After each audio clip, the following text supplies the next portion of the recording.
Assalamualaikum warahmatullahi wabarakatuh. Halo semuanya. Perkenalkan, kami dari anggota 11 akan mempresentasikan mengenai materi penanganan bencana kebakaran. Sebelum masuk ke materi, saya akan memperkenalkan diri dan anggota kelompok saya terlebih dahulu. Nama saya Nimade Salwaramanda Tunggadewi, lalu ada Gianti Adaha, Lucy Rahmayani, dan Ratmawati. Nah, ini adalah outline konsepnya yang akan kita bahas. Yang pertama ada definisi, yang kedua pengelompokan bencana, yang ketiga faktor penyebab, dan yang keempat ada penanggulangan bencana. Nah, nanti di penanggulangan bencana ini akan kita bahas lagi prabencana, saat bencana, dan pasca bencana. Oke, yang pertama kita ke definisinya terlebih dahulu. Kebakaran adalah nyala api baik kecil maupun besar pada tempat, situasi, dan waktu yang tidak dikehendaki yang bersifat merugikan dan pada umumnya sulit untuk dikendalikan. Nah, selanjutnya apa sih yang menyebabkan terjadinya kebakaran? Jadi faktor penyebab terjadinya kebakaran itu terdiri dari 3 faktor. Yang pertama karena alam, yang kedua karena manusia, dan yang ketiga karena binatang. Yang pertama, faktor terjadinya kebakaran karena alam. Yang pertama bisa karena petir. Contohnya seperti sambaran petir pada bahan yang mudah terbakar. Jadi jika kita telat menyadarinya dan telat mengatasinya, maka api yang terdapat pada bahan yang tadi yang tersambar petir itu akan menyebar dan dapat menyebabkan kebakaran yang besar, yang luas. Yang kedua itu ada gempa bumi. Gempa bumi yang mengakibatkan terputusnya jalur gas bahan bakar. Yang ketiga adalah gunung meletus. Gunung meletus ini dapat menjadi faktor penyebab terjadinya kebakaran dikarenakan lava pijar yang panas membakar tumbuhan kering di sekitarnya. Jadi tumbuhan kering ini juga adalah salah satu elemen yang dapat mudah terbakar. Yang keempat yaitu panas matahari. Contohnya panas matahari yang memantul dari kaca cembung ke dedaunan kering di sekitarnya. Yang kedua ada faktor terjadinya kebakaran karena manusia. Ini juga dibagi menjadi 3. Yang pertama ada disengaja, seperti pembalakan liar atau biasanya kita lebih sering dengar dalam bahasa Inggrisnya yaitu illegal logging, lalu balas dendam, dan yang lainnya. Yang kedua ada kelalaian, seperti lupa mematikan tungku pembakaran saat akan meninggalkan rumah, lupa mematikan kompor, dan lain-lain. Yang ketiga ada kurang pengertian, seperti membuang rokok sembarangan, merokok di dekat tempat pengisian bahan bakar, Pertamina, ya, dan lain-lain. Yang ketiga ada faktor penyebab kebakaran karena binatang. Tikus, kucing, dan binatang peliharaan lainnya dapat berpotensi menimbulkan kebakaran jika tidak diawasi. Sama seperti anak kecil, jika tidak diawasi mereka tidak tahu apa yang mereka lakukan sehingga dapat menimbulkan kebakaran. Apalagi hewan yang tidak memiliki akal dan pikiran, jadi tanpa tahu mereka dapat menimbulkan kebakaran jika tidak diawasi. Selanjutnya ada pengelompokan kebakaran berdasarkan Peraturan Menteri Tenaga Kerja dan Transmigrasi Nomor 4 Men 1980. Pengelompokan kebakaran ini berdasarkan kelas, ada kelas A sampai kelas E. Yang pertama ada kebakaran kelas A. Kebakaran kelas A ini adalah kebakaran yang menyangkut benda-benda padat, kecuali logam. Contoh, kebakaran kayu, kertas, kain, plastik, dan lain-lain. Selanjutnya adalah kebakaran kelas B, yaitu kebakaran bahan bakar cair atau gas yang mudah terbakar. Contohnya seperti kerosin, solar, premium, LPG, dan minyak goreng. Yang ketiga ada kebakaran kelas C, yaitu kebakaran instalasi listrik bertegangan. Contoh breaker listrik dan alat rumah tangga lainnya yang menggunakan listrik. Yang keempat ada kebakaran kelas D, yaitu kebakaran pada benda-benda logam padat. Contohnya magnesium, aluminium, natrium, kalium, dan lain-lain. Selanjutnya itu ada kebakaran kelas K, yaitu kebakaran yang disebabkan oleh bahan akibat konsentrasi lemak yang tinggi. Kebakaran jenis ini biasanya timbul di dapur. Yang terakhir ada kebakaran kelas E, kebakaran yang disebabkan oleh adanya hubungan arus pendek pada peralatan elektronik. Outline yang terakhir adalah penanggulangan bencana. Penanggulangan bencana ini dibagi menjadi 3. Yang pertama ada prabencana atau sebelum bencana, yang kedua ada saat bencana, dan yang terakhir ada pasca bencana atau setelah bencana. Yang pertama adalah prabencana. Prabencana kebakaran adalah segala daya upaya atau tindakan secara terencana untuk mencegah dan meniadakan sejauh mungkin timbulnya kebakaran. Karena itu, pencegahan kebakaran dan pemadaman dalam tahap awal penyalaan sangat penting untuk dilakukan, baik dengan jalan meningkatkan ilmu pengetahuan maupun keterampilan khususnya tentang kebakaran. Prabencana dalam menghadapi bahaya kebakaran dapat dilakukan dengan beberapa hal berikut. Yang pertama, ada perencanaan darurat kebakaran. Rencana keadaan darurat ini harus praktis, sederhana, dan mudah dimengerti. Rencana ini harus sudah mengantisipasi berbagai skenario keadaan darurat. Jadi rencana ini sudah harus mengira-ngira apa sih yang nanti bakal terjadi, apa sih skenario yang bakal terjadi nantinya.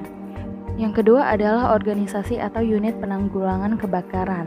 Jadi ada unit kerja yang dibentuk dan ditugasi untuk menangani masalah penanggulangan kebakaran di tempat kerja, yang meliputi kegiatan administratif, identifikasi sumber-sumber bahaya, pemeriksaan, pemeliharaan, dan perbaikan sistem proteksi kebakaran.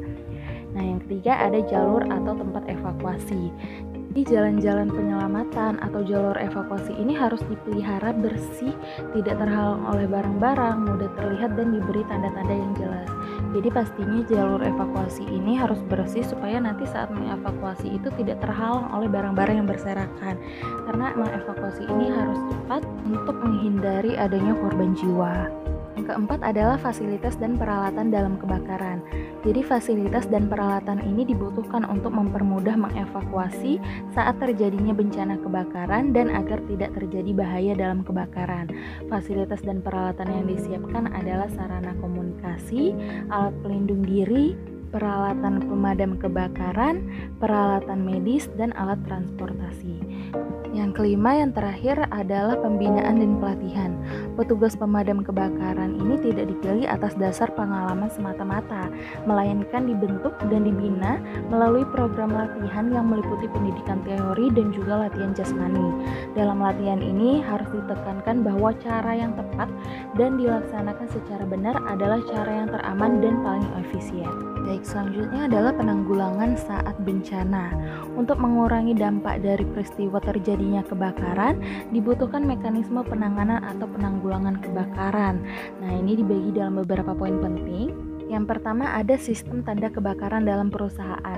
Sistem pendukung keselamatan dalam kebakaran ini harus terpasang seperti alat deteksi dan alarm untuk kebocoran gas dan kebakaran, sprinkler, hidran, penyemprot air, instalasi tetap atau fixed monitor, dan lain-lain.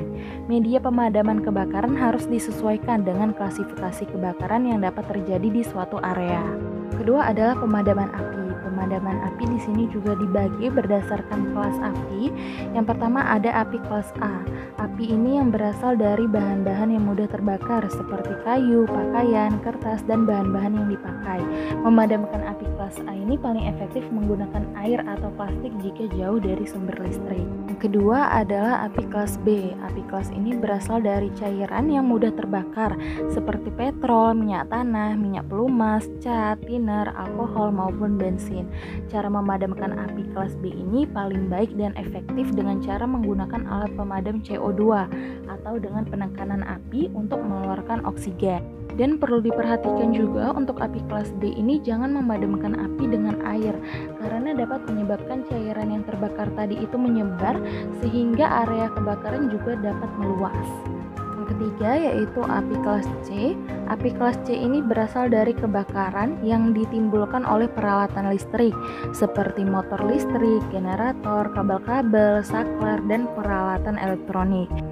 Cara penanganan kebakaran dari api kelas ini yaitu dengan menutup sumber kebakaran sewaktu api masih kecil, bisa juga dengan penekanan dan penyelimutan api untuk mengeluarkan oksigen, dan dapat menggunakan alat pemadam kebakaran yang berjenis BCF atau bromoklorodifluorometan, dry chemical, dan CO2.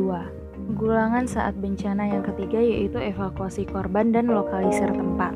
Untuk menyelamatkan diri jika terjadi kebakaran adalah kita harus sadar akan adanya api dan berusaha mengetahui bagaimana cara menguasainya dan mempelajari lokasi, petunjuk-petunjuk api, tanda peringatan kebakaran, telepon, dan pintu keluar darurat.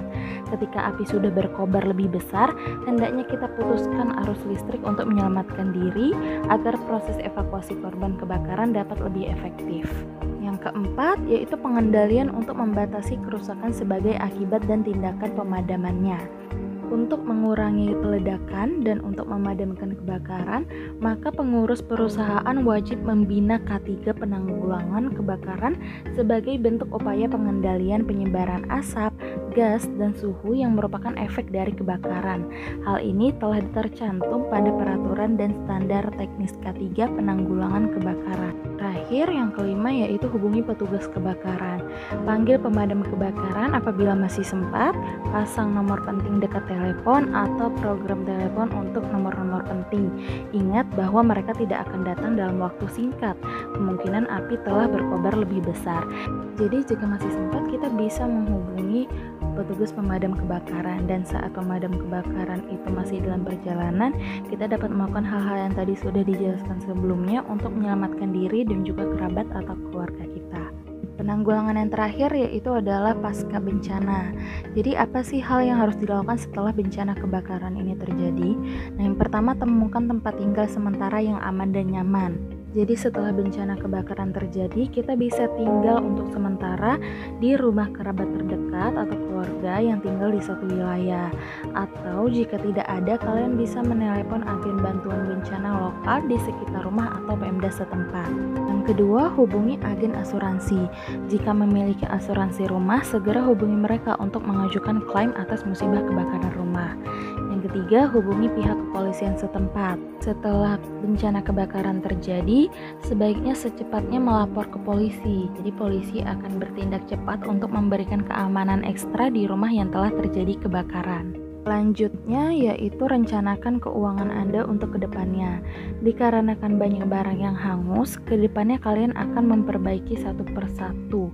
Oleh karena itu, kalian harus lebih memperhatikan keuangan yang akan dijalankan. Jadi kita harus merencanakan keuangan kita karena banyak sekali barang-barang yang akan kita perbaiki setelah bencana kebakaran ini terjadi. Yang terakhir, buatlah daftar barang yang rusak. Hal ini sangat perlu dilakukan karena barang-barang penting yang terbakar seperti ijazah dan dokumen-dokumen penting lainnya itu harus diurus secepatnya agar bisa diperbaiki. Baiklah, sekian presentasi yang dapat kami sampaikan mengenai materi